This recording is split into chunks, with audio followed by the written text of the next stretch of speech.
다윗은 하나님의 은혜로 선택을 받아서 기름 부음을 받았습니다. 이제 하나님께서 나를 왕으로 세우셔서 이스라엘 민족을 다스리는 일을 시킬 것이다. 아마 다윗은 그렇게 기대했을 것입니다. 그런데 다윗은 골리앗을 죽이고 군대의 장이 되어서 전쟁에 나갈 때마다 승승장구했지만 그 이후로 사울의 미움을 받아서 도망자 신세가 되고 말았습니다. 열심히 일했더니 오히려 자기에게 돌아온 것은 도망다니는 파리 목숨과 같은 그런 신세로 전락하는 것이었습니다. 얼마나 비참했겠습니까? 그런 가운데서도 다윗은 하나님을 의지하고 하나님의 인도하심을 받았다는 것입니다. 오늘 우리가 이 세상을 살아가다 보면 주님을 열심히 믿는데도 어려움이 계속될 때가 있습니다. 왜 하나님 내 삶은 이렇게 힘듭니까? 왜 고난이 끝나지 않습니까? 오히려 주님을 더 의지하고 열심히 믿을수록 왜 내 삶은 더 힘들어집니까? 우리가 이렇게 하나님 앞에 하소연할 때가 있습니다. 다윗이 바로 그런 삶이었습니다. 하나님의 선택을 받고 기름 부음을 받고 일약 이스라엘의 스타가 되었지만 오히려 그것이 원인이 되어서 사울에게 쫓기는 도망자 신세가 되었으니 얼마나 그 운명이 기구하고 그 인생이 처량합니까? 사람이 어떻게 보면 성공했다가 추락할 때 훨씬 더 비참함을 느낍니다. 계속 밑바닥 생활을 하는 사람은 짓밟히고 고난당해도 내 팔자가 그러려니 나는 원래 그렇게 태어난 사람인가 보다 하고 잘 참아냅니다. 그런데 성공한 사람이 추락했을 때는 훨씬 더 견디기가 어렵다고 그럽니다. 어떤 사람이 더 자살을 잘하느냐? 성공했다가 추락한 사람이 자살을 더 잘합니다. 성공했는데 무시를 당하거나 조롱을 당하거나 따돌림을 당하거나 인생이 비참하게 됐을 때 그것을 견디지를 못해요. 그래가지고 생명을 끊는 경우가 많이 있습니다. 다윗처럼 젊은 날에 인생의 초기에 성공한 사람이 갑자기 그의 인생이 추락했을 때 그 비애는 이루 말할 수 없었을 것입니다. 살아서 뭐해? 아마 그런 생각이 들었을지 모릅니다. 그런데 다윗은 그런 참 어처구니 없는 위기를 만났을 때 절망하지 않았다는 것이죠.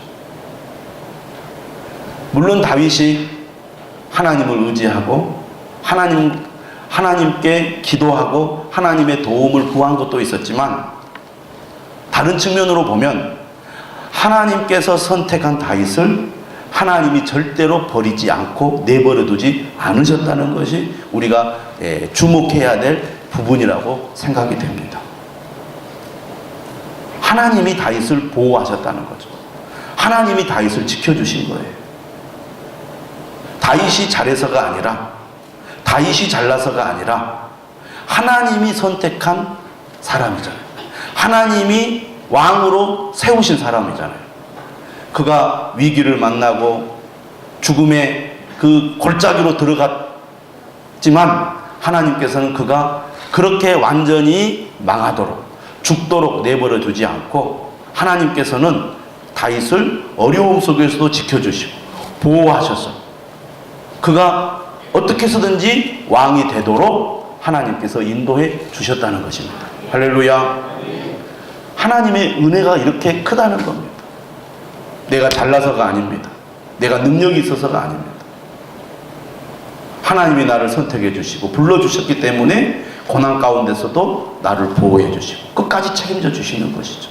우리에게는 이 믿음이 있어야 될 줄로 믿습니다. 지금 나의 삶은 힘들고 나의 삶은 비참할지라도 하나님은 절대로 나를 외면하거나 나를 잊어버리거나 나를 버리신 것이 아니라 여전히 나를 지켜보고 계시고 여전히 나를 보호하고 계시고 여전히 나를 인도하고 계신다. 이 하나님을 내가 믿고 이 하나님의 손을 붙들면 우리는 언젠가는 이 고난의 삶에서 벗어날 수 있다. 그런 믿음을 우리가 가져야 될 줄로 믿습니다. 오늘 말씀도 이 하나님의 도우심을 우리가 분명하게 볼 수 있는 본문이라고 할 수 있겠습니다. 하나님께서 다윗을 선택하신 이유, 사울의 미움을 받게 되죠. 왜 사울의 미움을 받게 됩니까? 사울이 다윗을 보니까 하나님이 사울과 함께 하거든요. 다윗이 잘 되는 것이 다윗이 잘나서 잘 된 것이라기보다는 하나님이 다윗과 함께 하니까 다윗이 잘 되는 거예요. 사울의 눈에 볼 때도. 그것이 매우 기분 나쁘게 보였습니다. 사울이 볼 때는. 그래서 사울은 끈질기게 다윗을 죽이려고 그렇게 공격을 하고 또 추격을 하고 습격을 해서 다윗을 완전히 제거하려고 한 것입니다. 하나님은 놀라우신 분이죠. 등잔 밑이 어둡다고 사울이 그렇게 다윗을 죽이려고 할 때 하나님이 누구를 세워서 다윗을 보호하십니까? 요나단을 세워서 보호하십니다. 사울은요, 자기 자녀들도 자기의 왕권을 유지하기 위해서 이용하려고 해요. 그래서 사울이 그의 딸 메랍을, 큰딸 메랍을 다윗에게 주겠다고 합니다. 그런데 금방 마음이 변해서 다른 사람에게 주죠. 그런데 사울이 뭘 안 하냐면 미갈이라는 딸이 다윗을 좋아한다는 것을 알았어요. 그래서 미갈을 이용해서 다윗을 올가매려고 한 것이죠. 그래가지고 블레셋 사람들을 많이 죽이고 오면 100명을 죽이고 오면 내 딸을 주겠다 해가지고 다윗이 200명을 죽여가지고 오지 않습니까? 그래서 미갈을 다윗의 아내로 줍니다. 다윗을 위해서 준 게 아니에요. 다윗을 올가매려고, 다윗을 기회를 봐서 죽이려고 그렇게 미갈을 줍니다. 그런데 이 미갈이 다윗을 보호하죠. 그래서 사울이 미갈의 집에 사람을 보내서 다윗을 죽이려고 할 때 미갈이 바구니에 이렇게 달아서 창 밖으로 도망가게 하지 않습니까?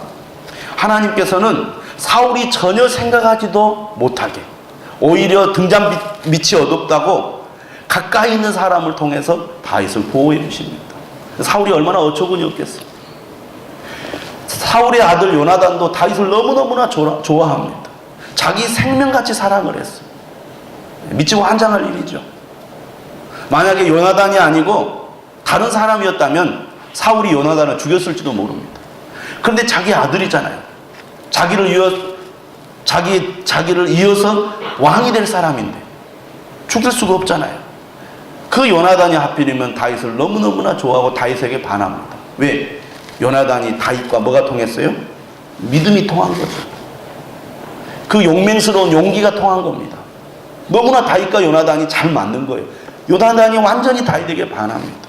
그래서 정말 자기의 신분과 지위를 내려놓고 요나단이 다윗을 사랑합니다. 다윗에게 다윗과 충성의 언약을 맺습니다. 그래가지고 요나단이 어떻습니까? 아버지 앞에서 다윗을 변호합니다. 다윗을 칭찬합니다. 그런데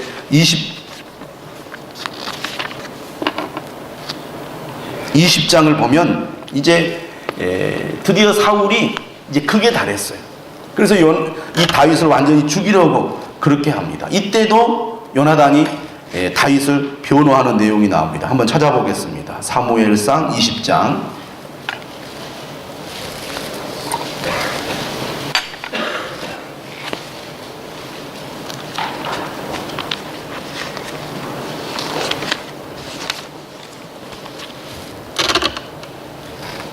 20장 30절에 사울이 요나단에게 화를 냅니다. 뭐라고 말합니까? 폐영무도한 계집의 소생아, 내가 이새의 아들을 택한 것이 내 수치와 내 어미의 벌거벗은 수치됨을 내가 어찌 알지 못하랴. 이새의 아들이 땅에 사는 동안은 너와 내 나라가 든든히 서지 못하리라. 그런즉 이제 사람을 보내어 그를 내게로 끌어오라. 그는 죽어야 할 자이니라 한지라. 사울은 다윗이 살아있는 한 요나단이 절대로 왕위에 오르지 못할 거란 것을 알았어요. 물론 요나단도 알았어요. 요나단은 자기의 어떤 개인적인 욕심, 야망, 그것보다 하나님의 계획, 하나님의 뜻이 훨씬 중요한 사람이었어요. 사울은 그렇게 생각하지 않았어요. 자기의 욕심, 자기의 사사로운 그 야망이 훨씬 더 중요하게 여긴 거예요. 그래서 요나단과 뜻이 달랐던 것입니다. 자, 이렇게 아들에게 대해서 막 이렇게 책망을 하면서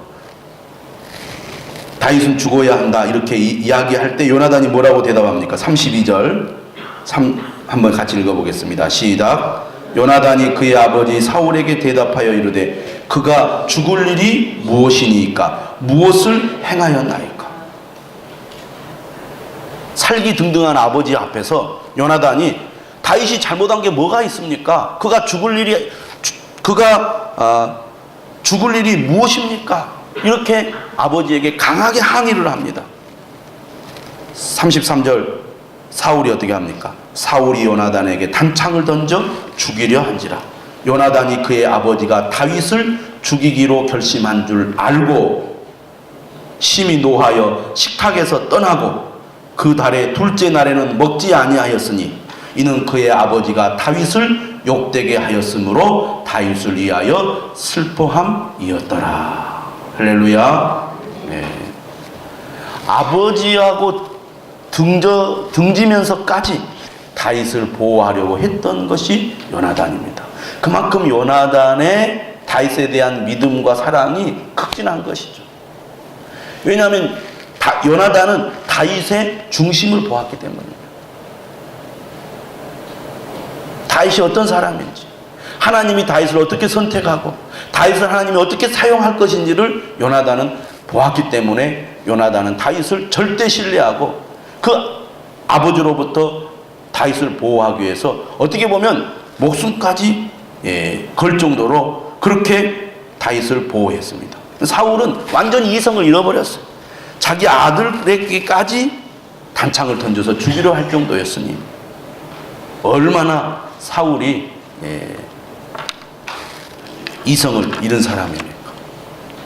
이렇게 요나단이 다윗을 보호하게 된 것은 결과적으로는 하나님께서 요나단을 사용하셔서 다윗을 보호하신 것입니다. 극심한 위기 속에서도 하나님께서 다윗을 사랑하셨어요.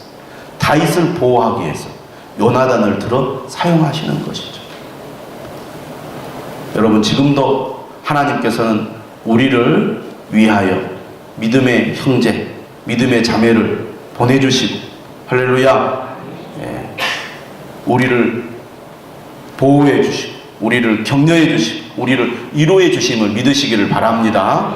그러므로 여러분, 어떤 믿음이 필요합니까? 내 곁에 좋은 믿음의 형제 자매가 있을 때 참 나에게는 좋은 믿음의 형제 자매가 있습니다. 이렇게 우리가 말할 수도 있지만 하나님이 나에게 참 좋은 믿음의 형제 자매를 보내주셨습니다. 아멘. 네. 여러분, 우리가 하나님의 은혜에 감동되어 다른 사람을 섬기고 다른 사람을 돕고 다른 사람을 세울 때 이것은 내가 하는 것이 아니에요. 하나님께서 나를 통하여 일하시는 것이다. 아멘. 네. 우리가 그 믿음이 있어야 됩니다. 내가 하는 게 아니에요. 하나님이 나를 사용하셔서 하나님이 일하시는 것입니다. 우리는 누구의 도구입니까? 하나님의 도구예요. 그러므로 우리가 하나님의 음성에 귀를 기울이고 하나님의 말씀에 귀를 기울여서 그 뜻에 순종하면 우리는 하나님의 도구로 쓰임받게 되는 것입니다. 나같이 평범하고 나같이 아무것도 아닌 사람도 하나님이 사용하신다는 것입니다. 할렐루야. 네, 얼마나 감사하고 귀한 일입니까? 자, 사울이 그일라 성읍을 침략하려고 할 때 다윗은 그일라 사람들이 자신을 배반할 것을 알고 그일라 사람들도 보호하고 자신도 살기 위하여 불이 나게 피신을 하게 됩니다. 사울은 날마다 다윗을 쥐잡듯이 찾아 나섭니다. 여러분, 도망 다니는 게 얼마나 힘들고 어려운 일입니까? 빚을 져가지고 도망 다닌다고 생각을 해보세요.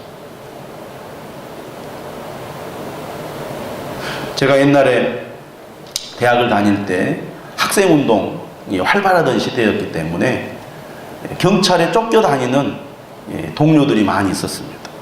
그런데 이 도망 다니는 사람들은 늘 불안한 거예요.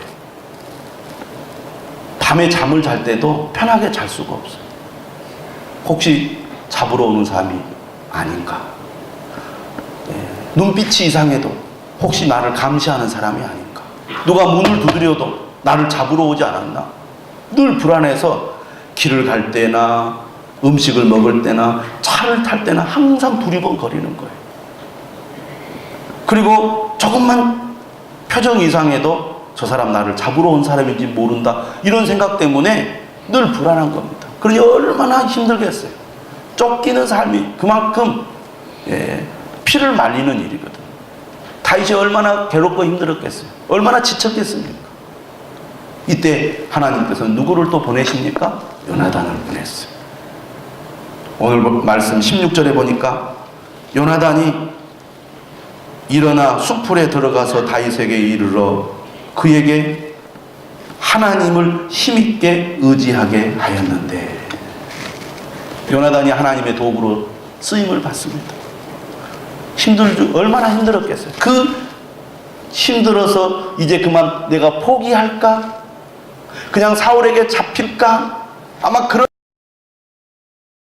마음을 먹고 있을지도 모르는 그 순간에 요나단이 와가지고 하나님을 힘있게 의지하게 했어요. 끝까지 하나님을 의지하라. 어떤 일이 있어도 포기하지 말아라. 뭐라고 구체적으로 얘기합니까? 17절, 두려워하지 말라. 내 아버지 사울의 손이 내게 미치지 못할 것이요 너는 이스라엘 왕이 되고 나는 네 다음이 될 것을 내 아버지 사울도 안다. 이 요나단의 위로가 포기하고 싶은 마음을 먹고 있었을 다윗으로 하여금 다시 용기를 갖게 한 겁니다.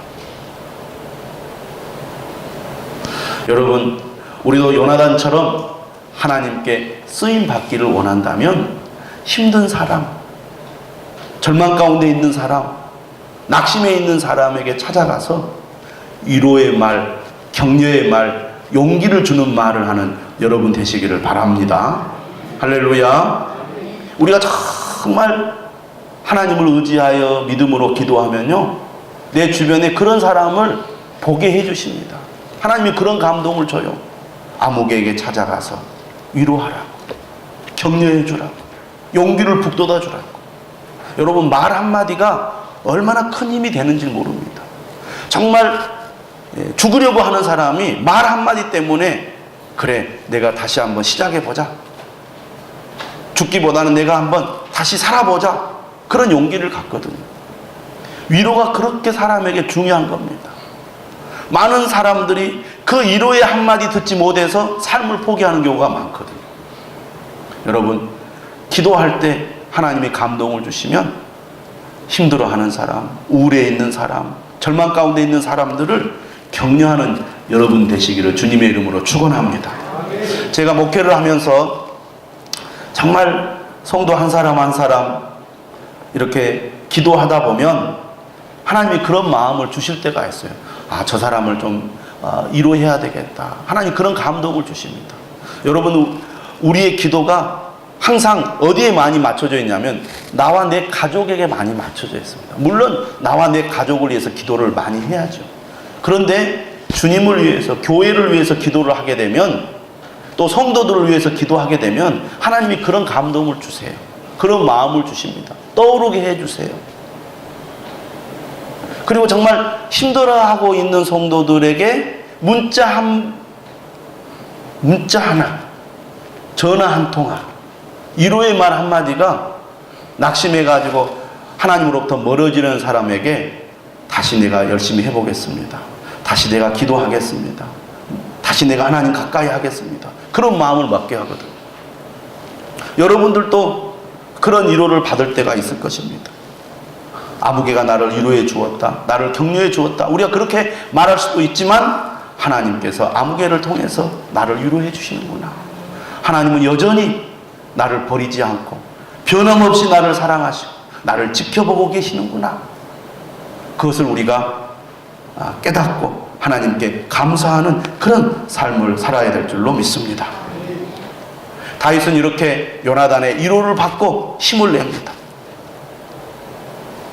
아마 그 위로를 받지 않았더라면 다윗은 무너질 수도 있었습니다. 왜냐하면 19절 이하의 상황을 보면 훨씬 더 다윗이 위험한 상황으로 내몰리거든요. 그런데 요나단을 통해서 위로를 받았잖아요. 격려를 받았잖아요. 용기를 얻었잖아요. 그러니까 더 큰 어려움이 왔을 때 이겨낸다 그 말이에요. 아마 요나단이 이런 과정이 없었더라면 이미 넘어졌을지도 몰라요. 보실까요? 19절에 보니까 10사람들이 기브아에 이르러 사울에게 나옵니다. 이 10사람들은 누구냐? 유다 지파 사람들이에요. 다윗이 어느 지파 사람입니까? 유다 지파 사람입니다. 그런데 이 유다 지파 사람들이 배신을 때립니다. 여러분, 그일라 사람들은 실제로 배신하지는 않았어요. 하나님의 말씀에 배신할 거라고 응답을 받은 거지 직접 배신한 건 아니잖아요. 배신할 것 같으니까 다시 피한 거지. 그러나 10사람들은 아예 나서서 배신을 때립니다. 19절 보십시오. 이렇게 고발을 해요. 다윗이 우리와 함께 강야 남쪽 하길라산 숲을 요새 숨지 아니하였나이까. 그러하온즉 왕은 내려오시기를 원하시는 대로 내려오소서. 그를 왕의 손에 넘길 것이 우리의 의무이다. 왕이여 어서 오십시오. 우리가 다윗과 그 일행을 왕에게 넘겨드리겠습니다. 자진해서 그들이 사울에게 밀고를 한 겁니다. 사울이 너무 좋아해요. 21절에 너희가 나를 긍휼히 여겼으니 여호와께 복받기를 원하노라. 사울은요 하나님 중심의 사람이 아닙니다. 사울은 자기 욕심, 자기 야망으로 가득 찬 사람이에요. 그런데 말은 얼마나 믿음의 말을 하는가 몰라요. 오늘 아침 말씀에도 뭐라 그래요? 다윗이 그일라에 딱 안에 들었을 때 하나님이 다윗을 나에게 넘겼다. 그렇게 말하지 않습니까? 23장 앞부분에 보면. 그런데 오늘 이 23장 15절 이하의 말씀, 오늘 본문의 말씀에서는 뭐라고 말합니까? 여호와께 복받기를 원하노라. 막 자기가 막 복을 빌어주는 그런 일을 합니다. 말끝마다 하나님이에요. 여러분, 사람들 가운데도 속에는 자기 욕심이 가득 차 있고 자기 생각이 가득 차 있고 자기 뜻대로 하면서 말로는 하나님 찾고 믿음을 찾고 하나님의 말씀으로 포장하는 사람이 있어요. 사울이 그랬습니다. 그러면서 뭐라고 말합니까? 어떤 사람이 내게 말하기를 그는 심히 지혜롭게 행동한다 하나니 너희는 가서 더 자세히 살펴서 그가 어디에 숨었으며 누가 거기서 그를 보았는지 알아보고 그가 숨어있는 모든 것을 정탐하고 실상을 내게 보고하라. 내가 너희와 함께 가리니 그가 이 땅에 있으면 유다 몇천 명 중에서라도 그를 찾아내리라. 사울이 다윗을 아무리 쫓아도 계속 놓쳤거든요. 그러니까 사울도 꾀가 생긴 거예요. 그냥 힘으로 밀어붙여서는 다윗을 도저히 잡을 수가 없다. 치밀하게 계획을 세우고 전략을 세워서 다윗을 포위해가지고 잡아야 확실히 잡을 수 있지 이전처럼 해가지고는 다윗을 잡을 수 없다. 사울도 그렇게 판단을 한 겁니다. 그래가지고 사울이 구체적인 요령을 이 10사람들에게 알려줍니다. 그래서 그들이 사울보다 먼저 시브로 가게 되죠.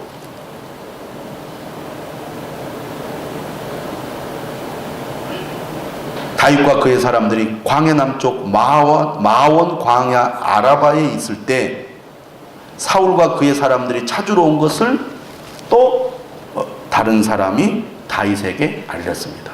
그러니까 지금 추격하고 도망가고 하는 이 가운데서 이 정보 전쟁이 아주 치열하게 이루어지고 있는 거예요.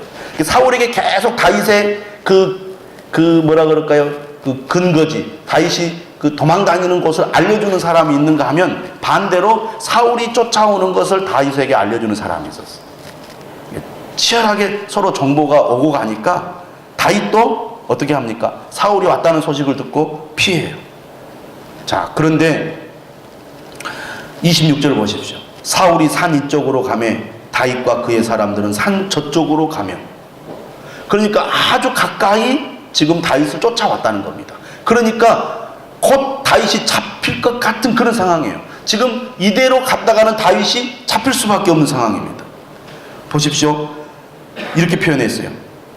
다윗이 사울을 두려워하여 급히 피하려 하였으니 이는 사울과 그의 사람들이 다윗과 그의 사람들을 애워싸고 잡으려 함이었더라. 완전히 지금 포위해가지고 이제는 꼼짝없이 다윗이 잡힐 수밖에 없는 상황에 이르게 된 겁니다.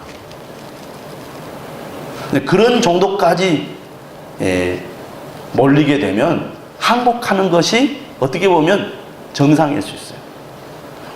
우리가 보통 경기를 하잖아요. 격투기 같은 경우 우리가 이렇게 보게 되면 계속 쫓기고 밀리면 어떻습니까? 결국에는 두 손을 들잖아요. 다윗도 지금 그런 상황에까지 몰려갔습니다. 근데 그렇게까지 몰려가면서도 다윗이 정말 도피할 수 있었던 것은 요나단의 위로가 큰 힘이 됐다, 이렇게 볼 수가 있습니다. 그러나 요나단의 위로조차도 한계에 이르게 된 거예요. 왜? 이제 실제로 다윗이 딱 잡히게 생겼습니다. 이때 하나님이 어떻게 하시느냐? 27절입니다. 전령이 사울에게 와서 이르되 급히 오소서 블레셋 사람들이 땅을 침노하나이다. 사실 사울은 블레셋에게 별로 관심이 없어요. 예전과 달리. 그럼에도 불구하고 오늘 말씀을 보면 사울이 다윗을 뒤쫓는 것을 그쳤다고 그랬어요. 그만큼 이 블레셋의 침략이 사울에게 직접적인 어떤 큰 위협이 되었던 것 같습니다. 돌아가지 않으면 안 될 상황이 된 거예요. 그러니까 지금 다 잡은 다윗을 포기하고 돌아가야만 했습니다.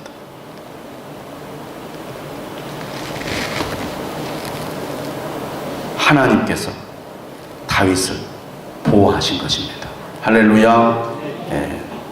오늘 말씀을 보면 전적으로 하나님의 은혜예요. 여러분, 우리가 하나님을 의지하고 하나님을 믿음으로 포기하지 않으면 상황이 완전히 몰려서 더 이상 우리가 손쓸 수 없는 상황에 이른다 할지라도 하나님께서 나서서 지켜주시고 하나님께서 나서서 보호해 주시고 하나님께서 나서서 인도해 주신다는 것을 꼭 믿으시기를 바랍니다. 할렐루야. 그러면 우리가 정말 죽을 것 같아도 숨이라도 쉴 수 있는 여력이 있으면 하나님 의지하십시오. 할렐루야. 그러면 하나님이 길을 열어주십니다. 살 길을 열어주세요. 우리는 지레 겁을 먹고 이제 다 끝났다, 안 돼, 어쩔 수 없어, 이러니까 모든 게 끝이 나는 겁니다. 다 끝나고 죽음 직전에 이르러도 그래도 하나님 의지합니다. 하나님 붙들어 주세요. 나는 하나님만 붙잡고 가겠습니다. 그렇게 하다 보면 정말 하나님은 기적적으로 생각지도 못한 방법으로 역사하신다는 것을 믿으시기를 바랍니다. 지금도 우리가 신앙생활 하다 보면 정말 생각지도 못한 방법으로 하나님이 역사하실 때가 있어요. 할렐루야. 저는 목회하면서 그런 걸 많이 경험합니다. 전혀 생각지도 못한 방법으로 하나님께서 역사하세요. 이건 내가 힘쓴 것이 아닌데, 내가 방법을 쓴 것이 아닌데, 내가 노력한 것이 아닌데, 하나님은 전혀 내가 생각하지 못하고 있을 때 어떤 일을 짱 하고 버리시거든요. 이건 하나님이 하셨구나. 어떻게 하나님이 그렇게 하셨을까? 하나님은 환경을 변화시키기도 하시고, 조건을 바꿔주시기도 하시고, 사람을 감동시키기도 하시고, 사람을 보내시기도 하시면서 생각지도 못한 방법으로 하나님이 역사하시거든요. 저도 목회를 하면서 때로는 포기하고 싶을 때, 낙심이 될 때가 있어요. 왜 저렇게밖에 안 될까? 왜 저렇게 할까? 속상할 때도 있고 정말 때로는 화날 때도 있어요. 그런데요, 그럴수록 나를 내려놓고 겸손하게 하나님을 의지하면서 하나님이 하실 것이다. 오히려 고난과 어려움은요, 나를 더 믿음으로 연단시키는 하나의 과정인 것 같아요. 그렇게 나를 더 하나님이 겸손하게 만들고 나를 더 하나님 앞에 더 가까이 나가게 만들 때, 그때 하나님이 짠 하고 역사하죠. 내가 잘나고 힘이 있을 때는 하나님이 일하시지 않습니다. 하나님, 나는 아무것도 아닙니다. 나는 전혀 할 수 없습니다. 이렇게 항복하고 하나님 앞에 나갈 때, 그때 하나님이 일하시더라. 그러면 사랑하는 여러분, 아무리 힘들고 어렵다 할지라도 낙심하지 마시기 바랍니다. 반드시 하나님께서 우리를 도와주시고 우리를 인도해 주실 것을 믿으시기 바랍니다. 할렐루야. 말씀 의지해서 간절한 마음으로 기도하겠습니다. 통성으로 한번 기도합니다. 하나님,